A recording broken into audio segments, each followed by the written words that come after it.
If you had to pick a single moment in time when the Zionist dream became a reality, there's a good chance you'd choose November 29th, 1947. That's the day the UN passed Resolution 181, a vote to partition the sliver of land between the Jordan River and the Mediterranean Sea into a Jewish state and an Arab state. But is this what ultimately happened? If Resolution 181 voted to establish an Arab state as well, then where is it?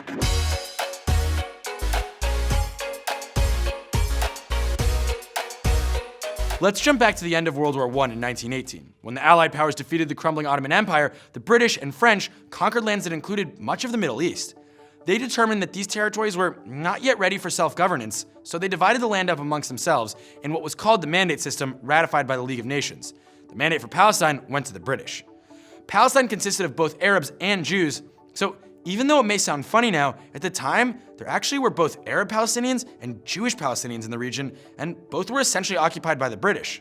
Now, back in 1917, on the eve of their conquest of the Middle East, the British had issued the Balfour Declaration, a statement that expressed their support for a Jewish national homeland in Palestine. While the population of Palestine was mostly Arab, the Jewish population was growing quickly, boosting the region's economy, and in many places, managing to turn the largely arid terrain into fertile land for the first time in millennia. In the 1930s, the British created the Peel Commission to propose a solution to the land conflict between the Jews and the Arabs. This was really the first time anyone tried to divide the land up officially, and they heard testimonies from both Jewish and Arab representatives in order to help determine the borders. In 1937, the Peel Commission proposed that the British allocate 75% of the land to the Arabs and roughly 25% to the Jews. But the British government would still control Jerusalem, which was kind of a bummer for everyone. Jewish leadership was pretty divided in opinion, but ultimately they accepted the proposal. But the Arab leadership, run largely by Haj Amin al-Husseini, rejected it immediately. So a solution was put off. So what happened next? Well, World War II. Nations on both sides were left forever changed, with governments in shambles and millions of displaced people around the world. 1/3 of the world's Jewish population was killed in the Holocaust, and British immigration policies had barred them from fleeing to Palestine during the genocide. When the war ended, it was time for some big worldwide changes.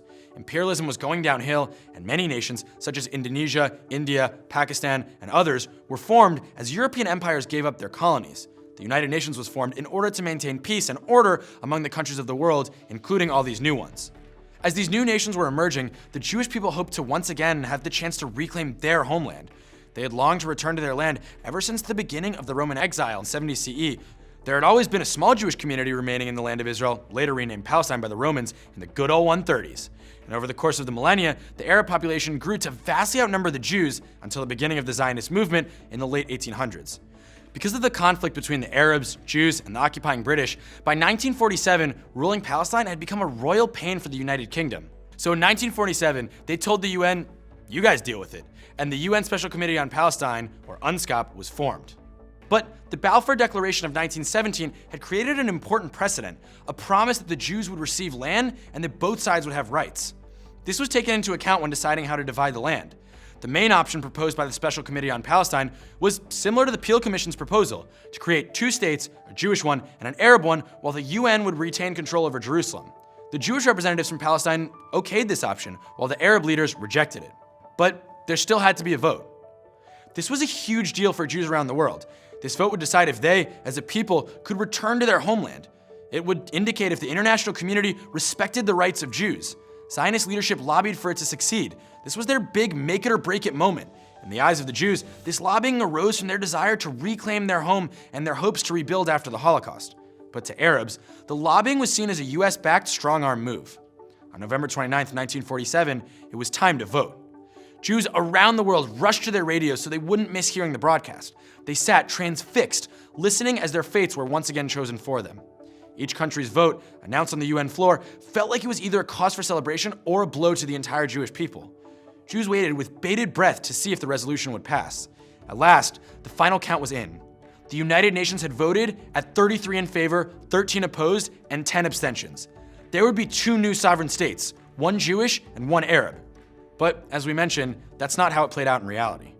From the Arab perspective, the partition plan was an awful deal. In fact, they believed that a decision to give the Jews any land was bad, as they had wanted to incorporate all of it into their state. Not to mention the fact that they thought the approved land division was nothing more than a convoluted patchwork of Jewish and Arab regions, and that's something we can probably all agree on. I mean, it looks like it was drawn on an Etch-a-Sketch.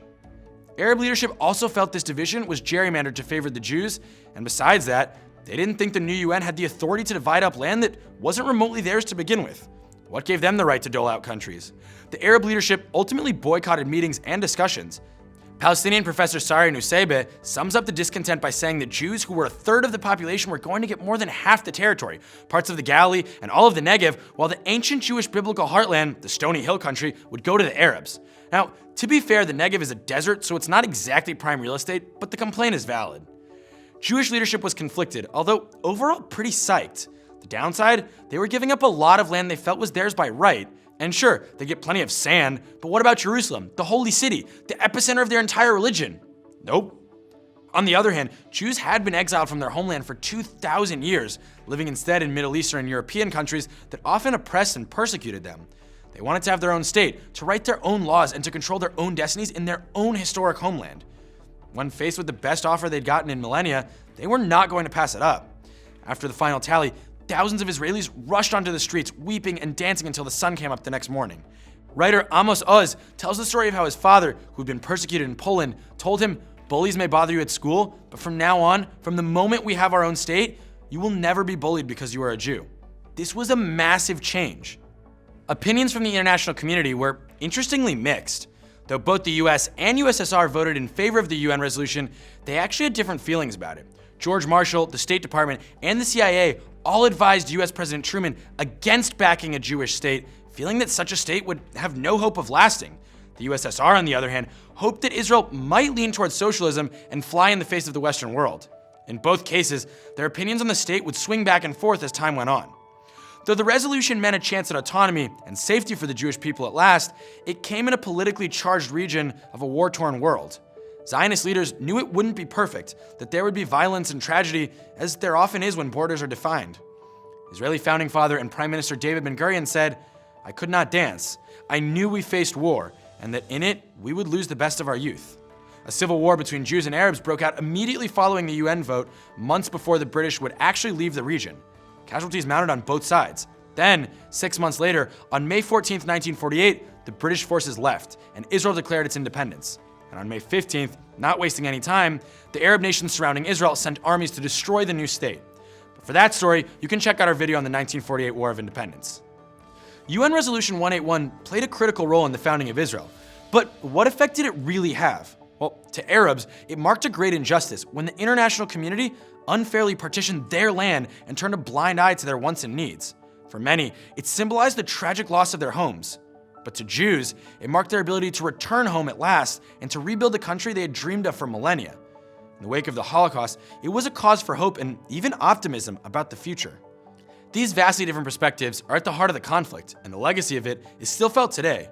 But what might have happened if both sides had agreed on a partition? Would each side still have harbored the belief that they had a claim to the other side's portion? And would this have eventually led to violence in any case? What do you think?